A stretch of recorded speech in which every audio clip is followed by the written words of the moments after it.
And the contest for strength has gone from the switchblade to this.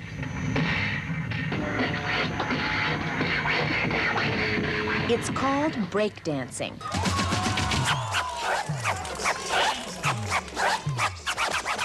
For breakers like... So this video was made in 1984, and that was the year that breakdancing blew up and became a nationwide sensation. Everybody and their mom was trying to do it. Since then, breakdancing has gone through a lot. I started dancing in 2011, and it's been 8 years now. And just for the small amount of time that I've been part of this dance, I've already seen it go through so many changes within these 8 years. It's now 2019, and just about 48 hours ago, breaking was officially added by the International Olympics Committee to the 2024 Paris Olympics as a provisional sport. Congratulations to all of you, and we are looking forward to a great cooperation. That's amazing. But with that being said, there is a lot of controversy surrounding breaking being in the Olympics. Mostly because Olympics are for sports. And that opens up a whole conversation about whether or not breaking, not breakdancing, breaking is a sport. One of those sports could be breakdancing. Yeah, I know. Incredible.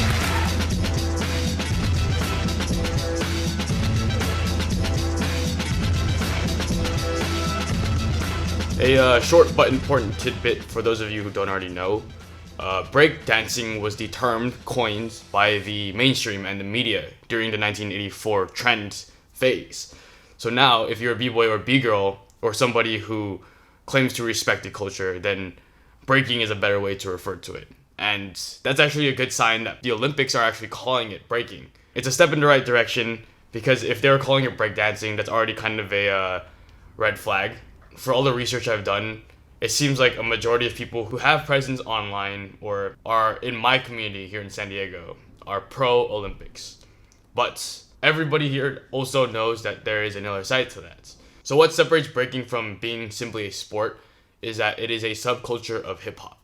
There's MCing, DJing, graffiti, and dance. That's breaking.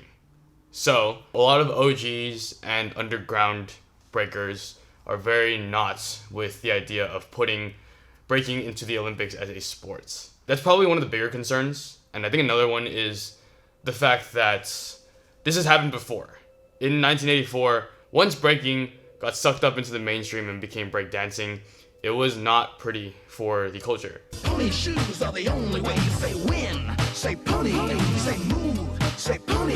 Because by the time all the media and the corporations had gotten their squeeze out of breaking, breaking was left behind in a very frail state, and it retreated underground. You know how trends work. Once a trend is done being at the peak of things, then it becomes uncool and people don't want to be associated with it. So breaking, same thing happened with it, and honestly we still see the side effects today. So their fears are very warranted. As a b-boy or b-girl, you let any random person know on the street that you still break, and they're like, yo Kai, what's up? Yo, what's good, man? We've been co-workers for a while now. I actually never got to ask, what is it that you usually like to do in your free time? Oh yeah, so I usually like to break in my free time. You know, like breaking. I'm a b-boy.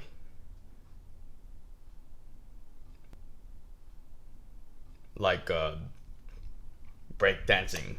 Oh, people still do that. Breakdancing has been proposed as a new Olympic sport. Is that okay by you? It's idiotic.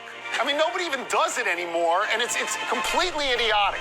Last one, the Kings are at the war. And yeah, don't tell me you've never gotten that before. So breaking was one of 4 provisional sports that was just accepted into the Olympics. The other 3 being skateboarding, surfing, and climbing. And if you take a look at those economies and cultures surrounding these other events, you can tell that breaking is really dwarfed into size. But the fact that we've been accepted with these 3 sports, I think says something about our potential. If you just take a small glance at what skateboarding has been accomplishing over these last few years, you can see what type of potential they see in us. They have Tony Hawk, they have the X Games, they have millions of dollars going into Zoomies and Adidas skateboarding and all of these brands endorsing skateboarding. The Olympics has already 100% decided that breaking is going to be in the Paris Olympic Games for 2024.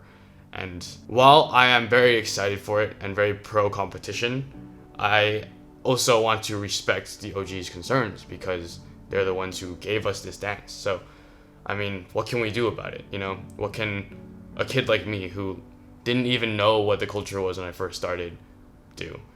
And I guess after a little bit of research, looking at what people like Dyzee and Focus have been talking about breaking, have been saying, it's inevitable that the Olympics is coming. So the best thing we can do is be ready for it. That's 5 years, you know? What can we do in 5 years? They say that most of us tend to overestimate what we can do in 1 year, but they tend to greatly underestimate what we can do in 5. So having this time as a culture and being ready and knowing that this is coming is big for us. If we don't step up, then corporations and people looking to make a quick buck off of the relevancy of breaking are going to step in for us, and they're going to approach this dance the wrong way. We've been recognized. It is no longer a matter of whether or not we're going to be big. We are going to be big. The question is who is going to be steering the wheel when we get there. And I know, sure as hell, I don't want some random white guy who hasn't done his homework pushing breakdancing into the next phase, because that will just cause another rupture. There will be capital coming into the scene. I have no idea who's going to delegate that money, but hopefully within the next 5 years, we can come together as a community and create a proper ecosystem where our community can thrive. Build some kind of business that is valuable, that people are willing to pay for, you know, willing to voluntarily exchange with you money for whatever product or service it is. Take up reins and be the ones who establish our own economies, because there's a future in it, you know? It's coming. It's big, it's bright, and it's on its way. I have a friend who just graduated college with me named Luis Prado, and he's been throwing a lot of jams over the last few years, and I respect him a lot for that. And I think people like that is what we need to power our economy to going to great heights. I'm lucky to be an intern for Stance, which is one of the main outlets of media for breaking. We've been working hard to be at battles and record the presence so everybody can see what actual jams are like. There's organizers like Cross One, who's been throwing freestyle session for over 20 years. He is also behind Olympics. We have Munir, who was just on TV, who was at the IOC decision, and he was talking for us. You know, lead by example, be these leaders. And it's 5 years away, but as we approach this time, it's gonna keep picking up traction, and we need people to be there to represent us properly. We don't want another breakdancing fad to happen, right? So either we change the times or the times change us. So I'm gonna continue trying to play my part by creating content and telling stories that aid the culture. And brick by brick, if you guys are with me, I think we can build one dope ass castle. Thank you guys, and I'll see you in 5 years.